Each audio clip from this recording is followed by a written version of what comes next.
What if I told you that it was possible to survive a harsh blizzard without stone walls or iron stoves? The secret lay in the unique architecture and the solidarity of an entire people who inhabited the snow-covered forests of the eastern part of the continent. The Iroquois Longhouses were enormous wooden shelters where dozens of people joined forces to stay warm.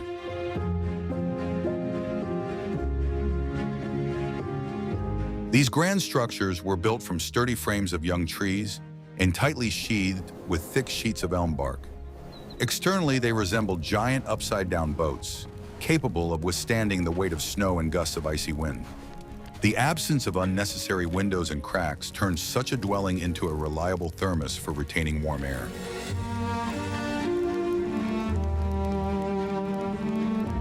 Inside such a gigantic house, several related families lived side by side, forming a single powerful clan. A row of communal fires ran the length of the long corridor, each continuously heating two neighboring families.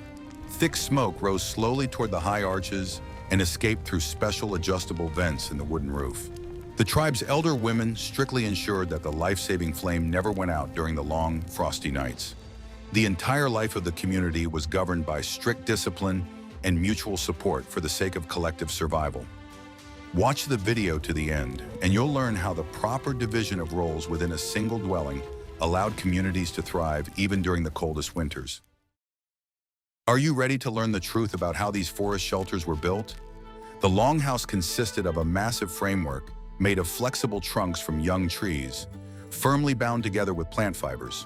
From above, this structure was tightly covered with large sheets of elm bark, which were laid overlapping like modern roof tiles.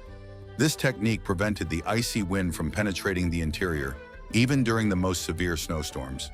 The interior of the house was divided into separate compartments arranged along the long walls. Each compartment was intended for a separate group of people and had its own platforms for sleeping and resting. These wooden platforms rose above the earthen floor, protecting those sleeping from the cold and damp. Beneath the platforms was open space used for storing personal belongings and wood supplies.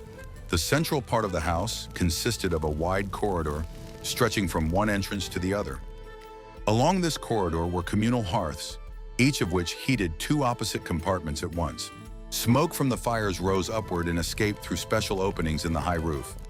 During heavy snowfalls, these openings were partially covered with pieces of bark to conserve precious heat. Doors were located only at the ends of the building and were made of thick layers of bark reinforced with wooden crossbars. A small vestibule was often built in front of the entrance, serving as a buffer between the frosty outdoor air and the warm interior of the house. This vestibule stored snow removal tools and outerwear covered in frost. This door design minimized heat loss when entering and exiting the building. The thickness of the elm bark walls provided excellent thermal insulation, surpassing many other building materials of the time.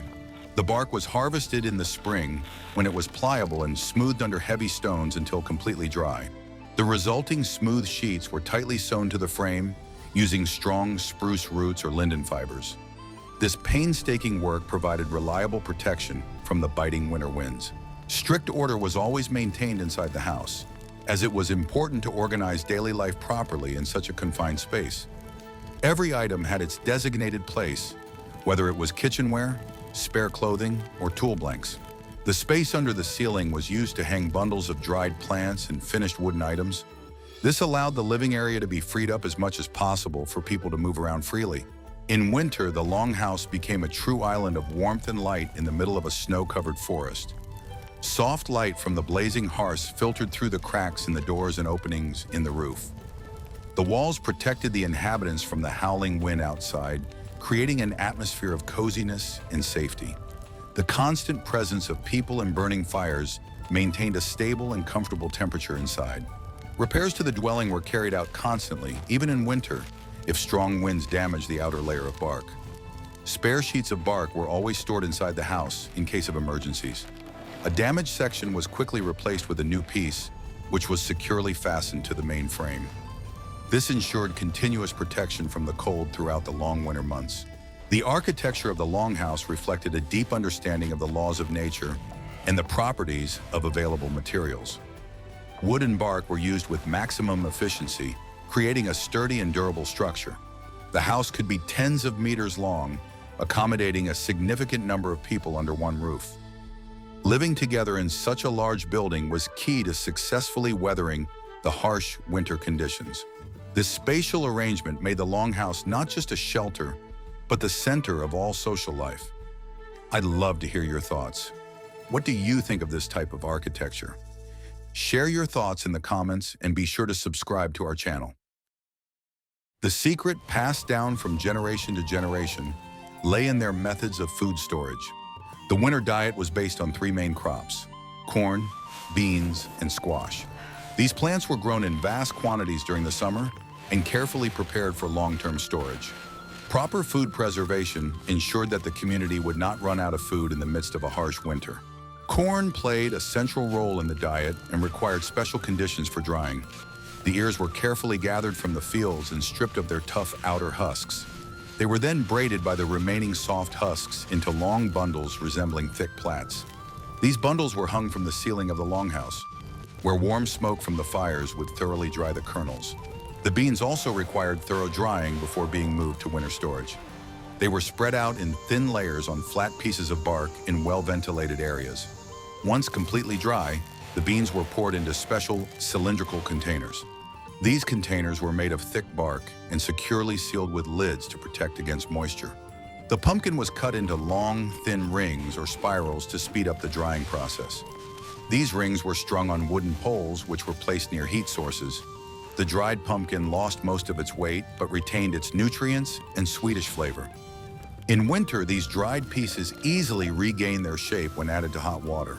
Special pits dug inside a longhouse beneath the sleeping platforms were used to store large quantities of grain. The walls of these pits were lined with dry grass and bark sheets, creating reliable insulation from the damp earth.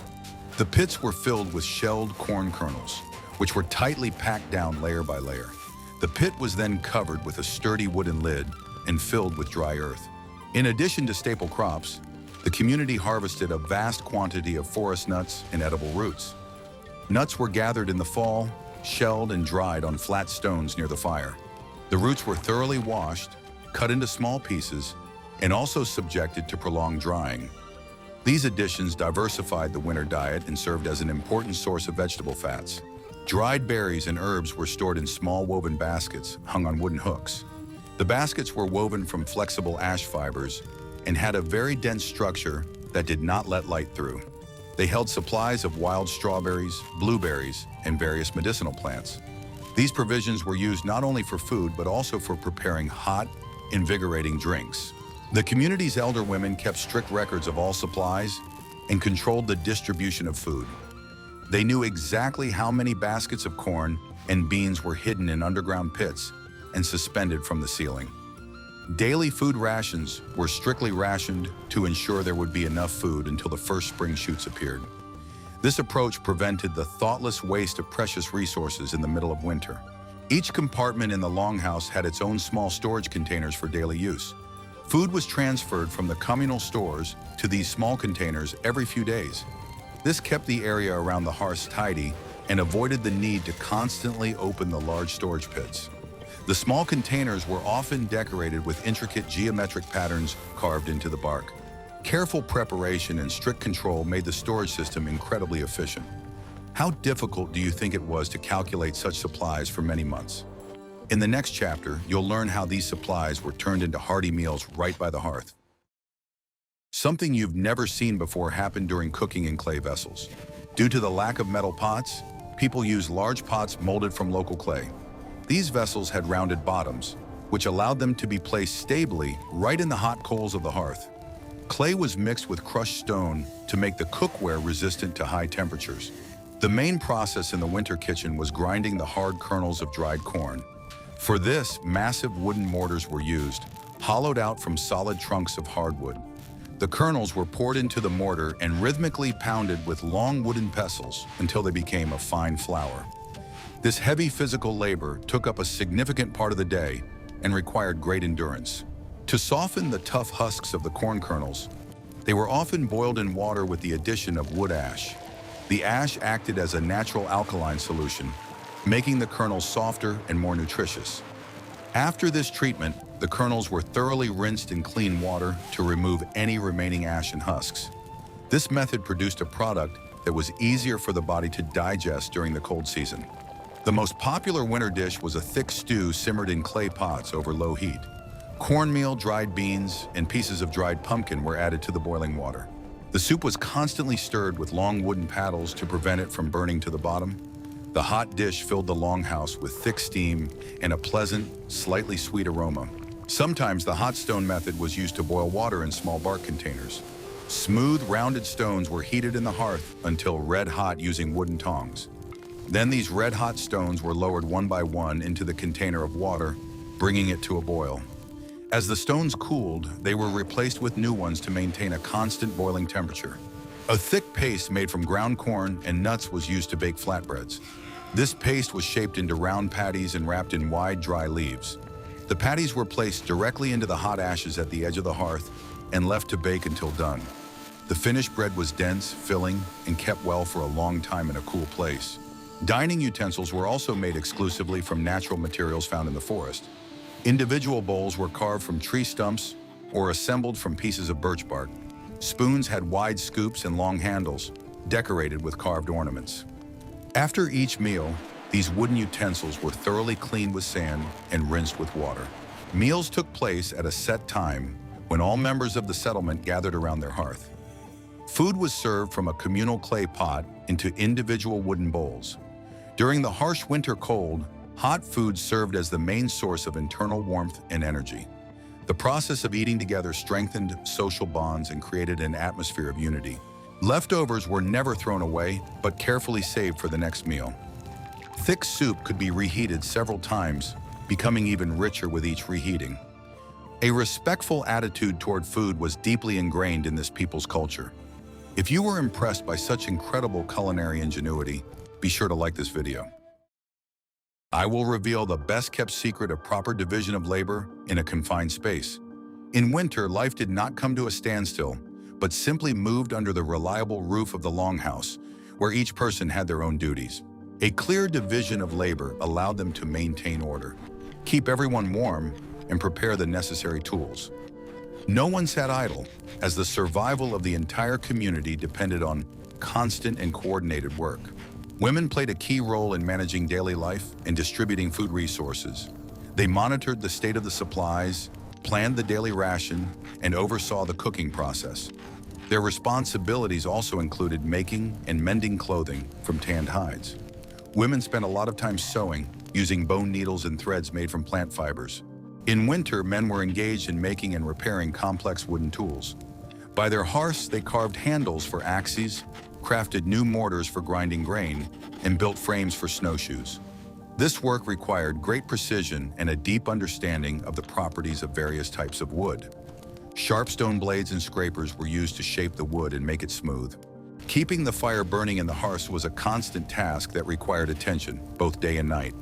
Special groups were responsible for gathering firewood, bringing dry branches and logs from the forest.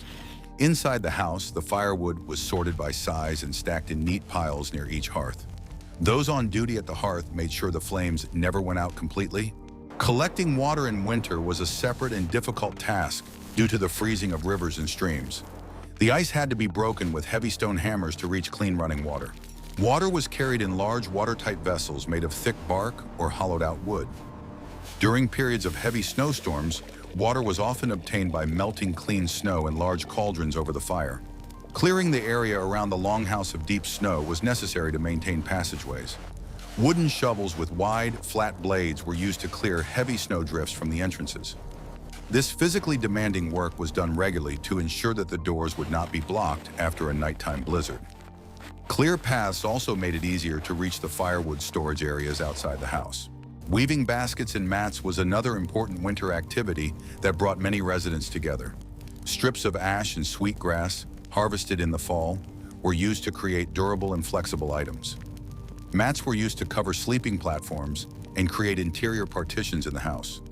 Baskets of various sizes were essential for storing belongings and carrying bulk goods.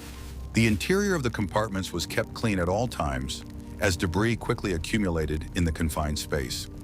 The earthen floors were regularly swept with bundles of stiff grass or fir branches.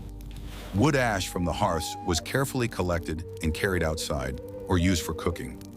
Strict adherence to household hygiene helped prevent unpleasant odors. The coordinated work of all the inhabitants turned the longhouse into a perfectly functioning mechanism. Could you perform such monotonous work every day? In the next chapter, you will learn how they preserved life-sustaining warmth during long, frosty nights. As dusk fell, the winter frost outside intensified, and retaining heat inside became a top priority. Sleeping platforms were positioned at an optimal height above the ground, where the air was warm enough. Cold air currents flowed along the very bottom, while heat from the hearths rose upward, warming the sleeping areas. This multi-level spatial structure was the key element of passive heating. The walls around the sleeping areas were further insulated with thick woven mats made of reeds and dry grass. These mats created an air gap between the cold outer bark wall and the interior of the compartment. On the coldest nights, heavy curtains made of thick, tanned hides were lowered in front of the sleeping platforms. They transformed each sleeping area into a closed, warm cocoon that reliably trapped the heated air. A large number of soft hides, carefully tanned and cleaned during the warm season, were used for sleeping. The thickest and densest skins were laid on the wooden planks of the platform to serve as a mattress. On top, people covered themselves with several layers of lighter, fluffier fur capes. These layers effectively insulated the body from the cold, preserving a person's natural body heat until morning. The fires were not extinguished at night, but were kept smoldering to conserve firewood. Hot coals were pushed to the center of the fire pit and lightly covered with a thin layer of ash. This allowed the high temperature inside the pile of coals to be maintained for many hours. In this state, the fire gave off steady, gentle heat, preventing the room from cooling down overnight. If someone woke up from the cold, they could easily stir the coals and toss in a few thin branches. The wood would quickly burst into flames, releasing a new wave of heat into the surrounding space. The placement of the hearths in the central corridor ensured an even distribution of heated air throughout all the adjacent compartments. Thermal energy also accumulated in the clay pots and stones lying near the fire. The temperature inside the longhouse could differ significantly from the temperature outside. Even when an icy blizzard raged outside, the water in the vessels inside never froze. The combined breath and body heat of dozens of people also contributed to heating the large space. This phenomenon of collective heat was known to the builders and was taken into account when calculating the dimensions of the building. In the morning, as the community awoke, the hearths were stoked again into a bright blaze. The openings in the roof were opened wider to let out the smoke that had accumulated overnight and let in fresh air. The bright fire quickly warmed the air in the central corridor, which had cooled during sleep. The house filled with the sounds of people waking up and the crackling of burning logs. People wore minimal clothing inside the house as the temperature allowed them to feel comfortable. Heavy winter clothes were put on only when going outside to perform outdoor work. Inside the compartments, people made do with light capes and soft leather moccasins. This demonstrates the high efficiency of the heating system created within the wooden walls. Maintaining warmth was a collective responsibility that tolerated no negligence. Everyone understood that a door left open for too long or a dying hearth threatened the comfort of the entire community. Coordinated actions to maintain the temperature had become second nature. This routine provided reliable protection against the merciless winter frosts. What if everything you were taught about winter clothing from that era is completely outdated? Outdoor clothing consisted of a complex, multi-layered system made from natural materials. The foundation of the winter wardrobe was thick leather that had undergone a lengthy tanning and softening process. This leather did not restrict movement, yet provided excellent protection against the biting, icy wind. The first layer consisted of long shirts and light capes that fit snugly against the body. High leather gaiters were pulled over the legs. These were fastened with straps to the belt and protected the shins from the snow. Footwear consisted of high winter moccasins sewn from the thickest pieces of leather. Inside the moccasins, cattail down or dry moss was generously packed for warmth, creating ideal thermal insulation for the feet. Over the base layer, they wore loose-fitting leather coats or capes with the thick fur intact. The fur always faced inward toward the body to trap warm air and prevent it from escaping. The smooth outer side of the leather served as an excellent shield against clinging snow in the freezing wind. These capes were fastened at the chest with sturdy straps and could cover the head like a hood. Their hands were protected by roomy mittens made in the same way, fur on the inside, leather on the outside. The mittens were often attached to a long cord draped over the neck so they wouldn't get lost in deep snow. In severe frost, the edges of the mittens were tucked tightly under the sleeves of the outer garments. This prevented cold air and snow dust from getting inside the sleeves while working. To protect against moisture, the outer seams on footwear and clothing were carefully treated with animal fats. The fat was rubbed into the leather and threads, making them completely waterproof even during prolonged contact with wet snow. This procedure was repeated regularly throughout the winter so that the clothing would not lose its protective properties. Dry clothes were essential for survival when working outside the warm longhouse. Upon returning from outside, all snow-covered clothing was removed in the vestibule or right at the entrance. Snow was thoroughly shaken off so that moisture would not penetrate the leather fibers as it melted. The clothes were then hung on special wooden poles high above the hearths. The warm air rising upward quickly dried the clothing and prepared it for the next use. Winter clothing was repaired immediately upon the appearance of even the slightest scuffs or tears. The damaged area was carefully sewn up with strong sinew, and a leather patch was sometimes applied on top. The women constantly checked the condition of the moccasins and mittens of all members of their compartment. No one went out into the cold in damaged or unreliable gear. Winter clothing was often adorned with intricate embroidery made from dyed plant fibers and porcupine quills. These patterns carried symbolic meaning and indicated a person's affiliation with a particular clan. The bright colors of the embroidery contrasted with the white snow and brown skin. Even in the harshest conditions, people found time to create beautiful and aesthetically pleasing items. This system of layered insulation allowed them to spend hours in the cold without risk of frostbite. Would you like to try on such warm and reliable garments made from natural materials? In the next chapter, you'll learn how they move through deep snowdrifts. Winter in those parts brought heavy snowfalls that covered the ground with a thick layer of loose snow. Moving on foot in such conditions was physically impossible, as one's legs would instantly sink up to the waist. The solution to this problem was the invention of a unique means of transportation: woven wooden snowshoes. These devices evenly distributed a person's weight over a large area, allowing them to literally glide over the surface of the snowdrifts. The frame of the snowshoes was made from flexible white ash trunks, which are highly durable and elastic. The wood was steamed over a fire or in hot water, after which it was carefully bent into a teardrop or oval shape. The ends of the curved trunk were securely tied together, forming a rigid outer frame. Inside this frame, two transverse wooden struts were installed to give the structure additional rigidity.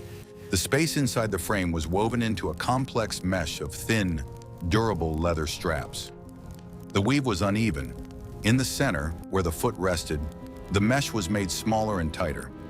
Toward the edges of the snowshoe, the mesh became sparser to prevent snow from accumulating on the surface. This lattice work flexed with each step, making it easier to walk through deep snow. Long, flat sleds were used to transport heavy loads, such as chopped firewood.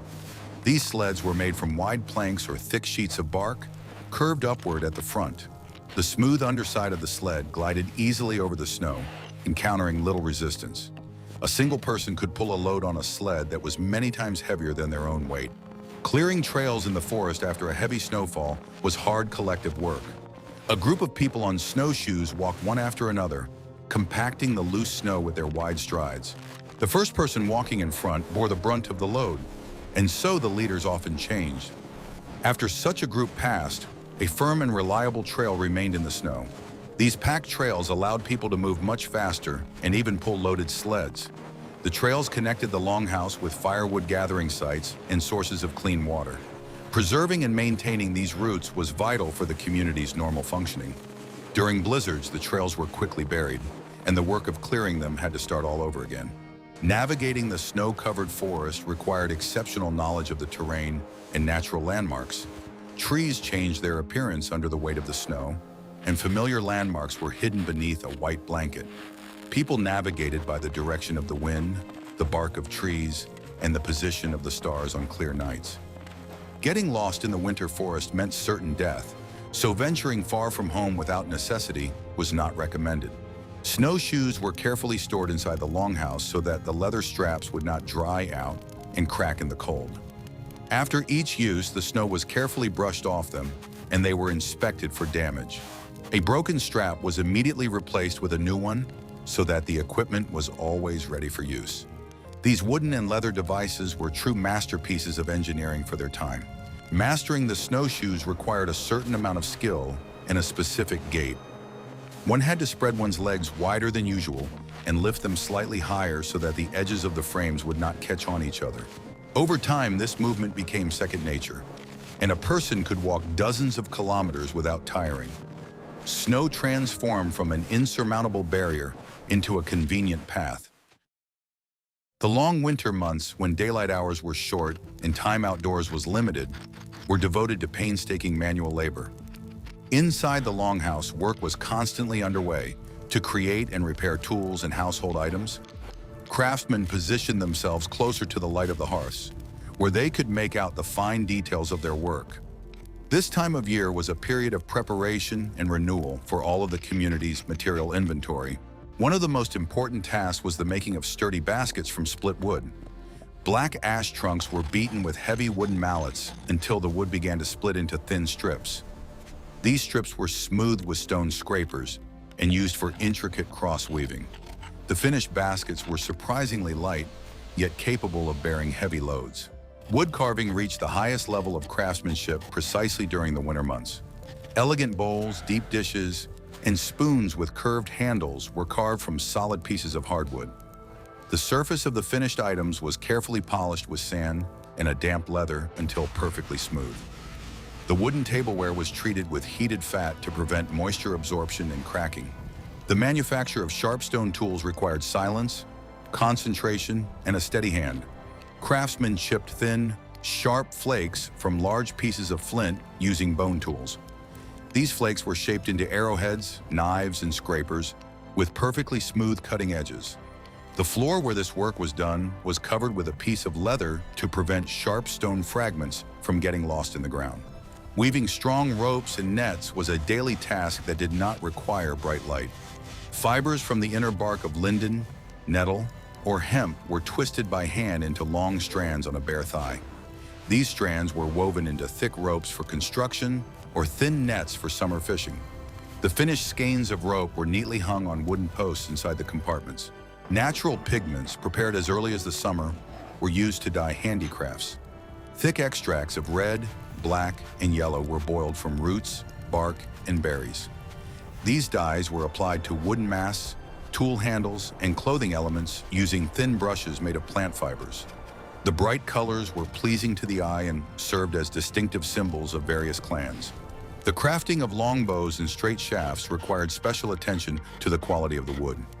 Blanks made of hazel or ash were hung from the ceiling of the house, where they dried slowly and evenly in the warm air. After drying, the wood was worked with stone knives and sanded to perfect proportions. The elasticity of the finished bow depended on strict adherence to the entire manufacturing process. Repairing old tools was no less important than making new ones. Cracked wooden handles were tightly wrapped with damp leather straps, which as they dried, pulled the cracks shut. Dulled stone blades were carefully resharpened using the method of small chips.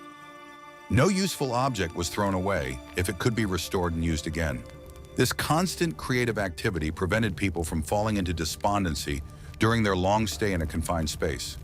Labor yielded visible results and ensured the community's readiness for the arrival of the warm season.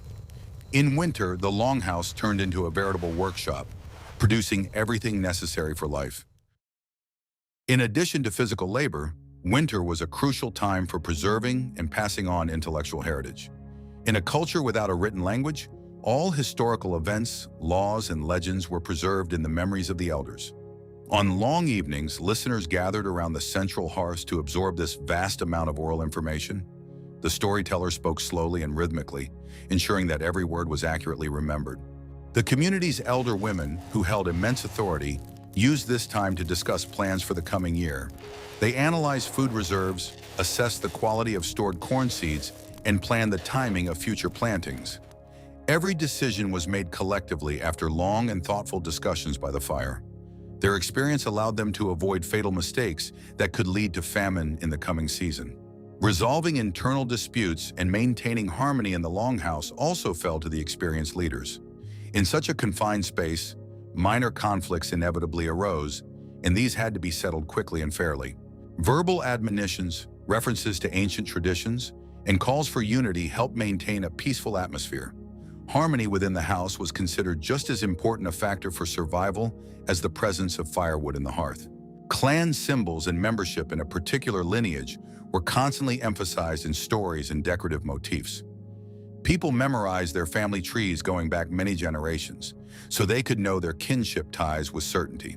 This information was necessary for proper marriage arrangements and the allocation of social roles. The kinship system bound all the inhabitants of the Longhouse into a single, indivisible social entity. Preparations for important spring ceremonies began as early as the height of winter. New ritual objects were crafted, special masks were carved from wood, and intricate belts were woven. Chants and rhythms for the upcoming festivities were rehearsed in hushed tones so as not to disturb sleeping neighbors.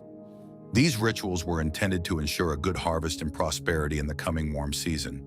A system of lunar months was used to measure time, each of which had its own descriptive name. The elders closely monitored changes in the weather, the length of shadows, and the position of the stars to accurately determine the changing phases. The winter months were called the time of deep snow, or the moon of cracking trees. Such observation of nature allowed them to accurately predict the arrival of spring. Social bonds within the settlements were strengthened through shared games and the telling of amusing stories. These pastimes relieved psychological tension and helped pass the endless winter evenings. Shared laughter around the campfire warmed people's souls no less than the fire warmed their bodies. The community's morale was kept high thanks to this constant interaction. The transfer of knowledge from the older generation to the younger guaranteed the continuity of cultural traditions. Experience in surviving harsh conditions had accumulated over centuries and was carefully passed down by word of mouth. Every detail of daily life, every method of working with wood or bark, was part of this vast heritage. Without this knowledge, the community's physical survival in the harsh climate would have been impossible. All life in the Longhouse revolved around the open hearth. Fire was not merely a physical refuge from the cold, but the very beating heart of the entire vast community. It provided life-giving warmth, bright light, and the ability to cook hot food and dry wet clothes. One such fire was usually located in the center of the corridor and warmed two families living across from each other. Without the constant presence of the flame inside this wooden giant, life in the frosty forest would quickly fade away. The attitude toward fire was filled with the deepest respect and required constant care from every person. The Indians regarded the flame as a living being requiring daily attention and proper feeding.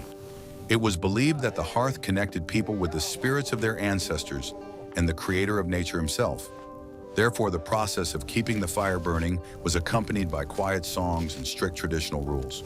The dying out of the family hearth portended great misfortune and was considered a disgrace for those responsible for tending it.